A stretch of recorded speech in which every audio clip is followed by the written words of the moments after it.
This episode is brought to you by my book, The Skeptical Buddha, The Tao of Science, a coffee table-style book that discusses the history of Eastern philosophy and where it complements and diverges from science and skepticism. More about this at the end of the video.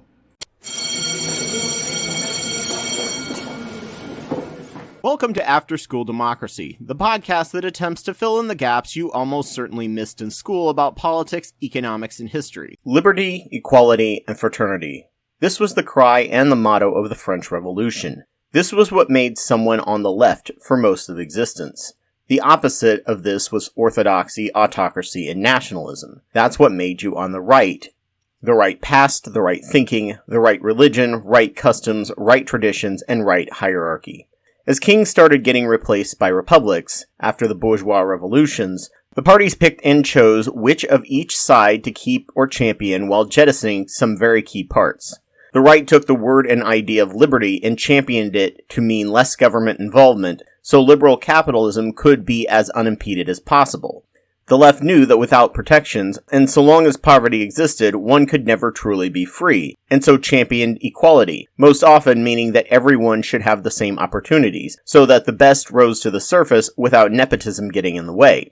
The right frames any attempt at equality of opportunity as equality of outcome, and a nanny state, and oppression of liberty. Most on the right are also stuck on the ideas of tradition, even false traditional beliefs created from propaganda, or pop culture, requiring them to go through the mental gymnastics of liberty, orthodoxy, and autocracy and nationalism, which is why it's best not to think too hard about how this actually works. And the way they are running our schools, that's exactly what they're trying to do.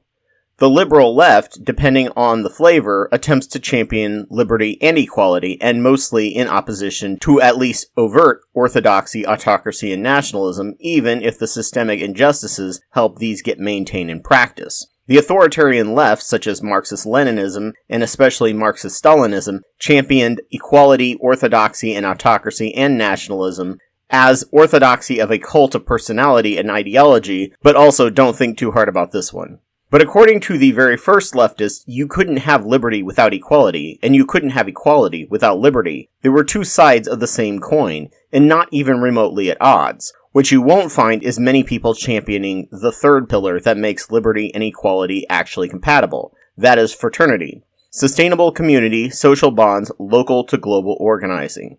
The actual pre-Lenin Soviet model of local councils organized together to govern themselves without anyone in charge, just the people. They lived and survived with their fates intertwined, and like with the hunter-gatherers, used gifting and local debts no one could ever repay to the community. Disconnection was death, and in turn, disconnection from community is making survival and organizing harder and harder.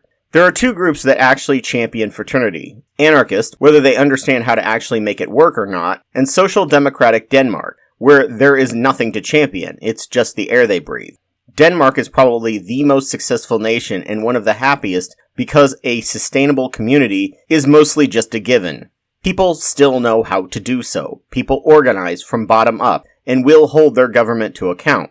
If at this point a nation could make anarchism work, it would be Denmark. The rest of us are so locked in Plato's cave about fraternity and community, it's going to require a social revolution and see it in practice before we can hope for a political revolution. It's why the concept of the revolution many neoliberal leftists eagerly call for without these connections in community would be just anarchy and chaos, not to be confused with anarchism, with a lot of vulnerable people currently living on the edge of society being sacrificed for a supposed better society, and there's no guarantee we would come out with anything much better at all after a revolution. If there's nothing to replace it, revolution would just lead to authoritarianism of some variety, either fascism or authoritarian leftism, or something like the French Revolution, which swung constantly between right and left, each side murdering those who were not ideologically pure enough until they finally stabilized. But how exactly could we bring back something akin to Paleo-economics? Well, it would require the rebuilding of sustainable community and the skills to create this to the point where you could actually fall back on them if you hit the skids. And we're completely wiped out of our minds by neoliberalism.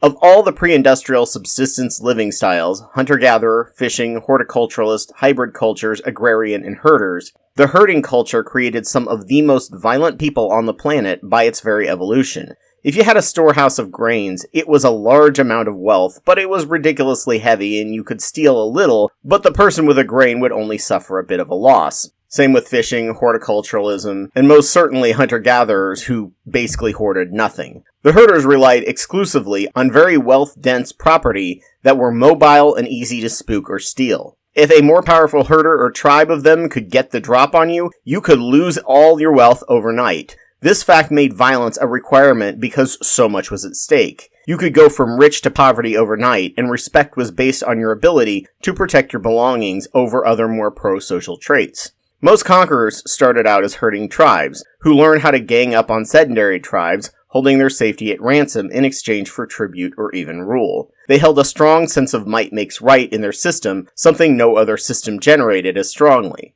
That southern sense of defending one's honor that led to so many deaths and pointless duels came from that herder mentality that the Scots and Irish carried with them. If you appeared weak or timid, people could come in and take all your stuff. If you lost everything, well, that was a lack of moral character because you couldn't get the help needed to defend your herd, and you weren't strong enough to do it all by yourself. It also made accepting slavery more palatable because obviously they had no honor or they wouldn't have been slaves in the first place. Since the other systems valued pro-social behavior and didn't prioritize violence as the most important trait, they were often easy pickings, especially with the rise of horse culture. These people most often became the ruling class and royalty, bringing their toxic violent ideals with them that passed on and mutated from generation to generation, rationalizing why they deserved to be at the top and everyone else was less than human. They then identified ways to ensure that the middle class especially had so much to lose, and to shame them culturally if they did lose everything. This made them adopt less pro-social herding mindsets, the exact opposite of how we evolved as hunter-gatherers. The more expensive they make the world to live in, the less egalitarian we can be. If we get taken advantage of, we could lose it all. Back in the day, we did not have a materialistic industrial system. You were considered somewhat self-sustaining as a subsistence farmer, but you relied on each other, and if you fell down, the village and community could back you up and get you back on your feet, just as you would do for them. These days, as disorganized as we are, only religious organizations are that well funded to provide anything close to these services, and the way our nonprofits are designed, they are there to help only parts of your recovery and can't afford to help with all of it, often cannibalizing each other's fundraising based on who spends the most donations on advertising. We have so much to lose if we fall on hard times, and now a medical emergency or a recession can lead you to bankruptcy and even homelessness in the US, and while you are on the street, people just accept that you deserve that because of moral failing. They pitted us against each other just as they are pitted against each other, only coming together to enact policies that keep us equally divided.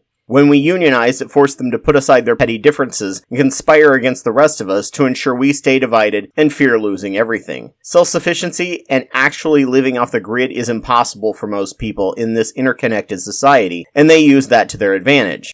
We will have to overcome the fears of losing it all, and that losing it all means shame in deserving it. That is how they control and divide us. Communities should have a diverse mixing of classes, from the haves to the have-nots, so we can see each other as people. This will require time and gradual evolution as people of means feel uncomfortable around people without means and vice versa. If you love to travel to far-off places and spend time around people who could never in their wildest dreams afford to travel, it can create a level of discomfort and power imbalance. Inviting them to do very basic enjoyable events can lead to discomfort for them because for them, that is money for a once-a-year special occasion you spend on a monthly to weekly basis without blinking or thinking about it, as you already have it budgeted. They live paycheck to paycheck, and often even that once-a-year special occasion splurge is somewhat financially irresponsible, so they awkwardly have to keep telling you over and over again, I can't afford that, or we just don't have the money. Being told that constantly can make things awkward for you as well, which makes you less likely to try and engage with them.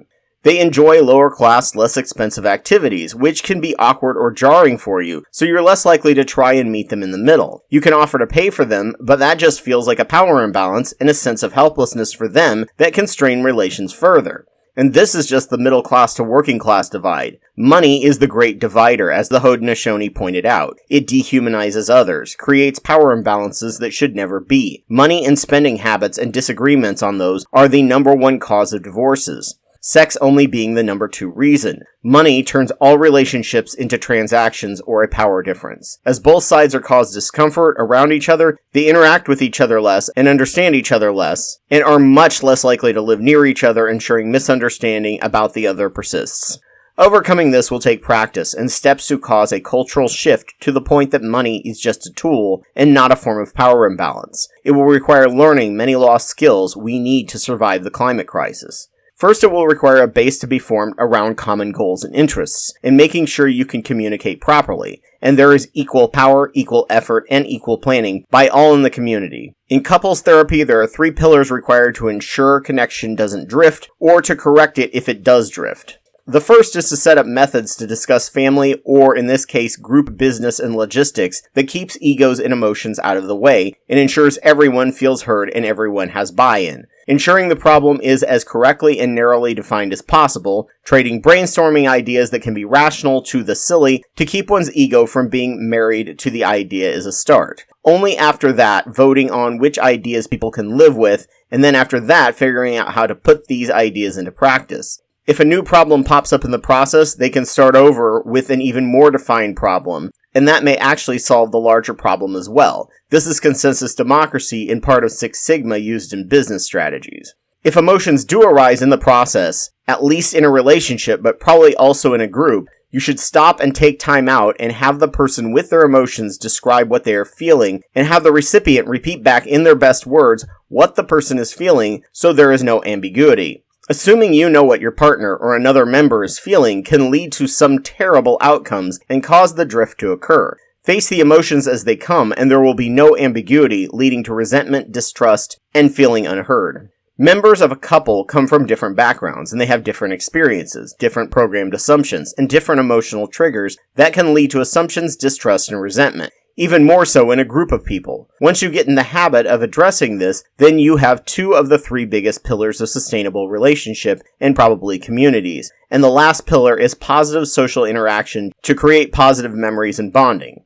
When a tyrannical regime collapses because it has usually suppressed all political organization, it is the communities and activities club that often fill the vacuum. Many of the most successful anarchist organizations that led to, say, anarchist Catalonia started off doing fun activities together to generate bonding, friendship, and goodwill. If you want a revolution, you have to have fun with it, or you will be at each other's throats down the line. It is at this point that the gifting economy among you can emerge and mutual aid be there and ready for each other. Once that is established, your very tight-knit community will now have financial protection, physical protection, and psychological protection from anything that comes their way that the community can collectively handle, which is why the concept of layered community might be the best. It's believed that the human mind can only view 150 to 250 people at any one time as being human. Everyone else is just the faceless inhuman masses. It is because of this that the idea of keeping the number of people in a community small between 20 and 40 max could allow for other communities to exist that a person goes to with very few people from their other communities.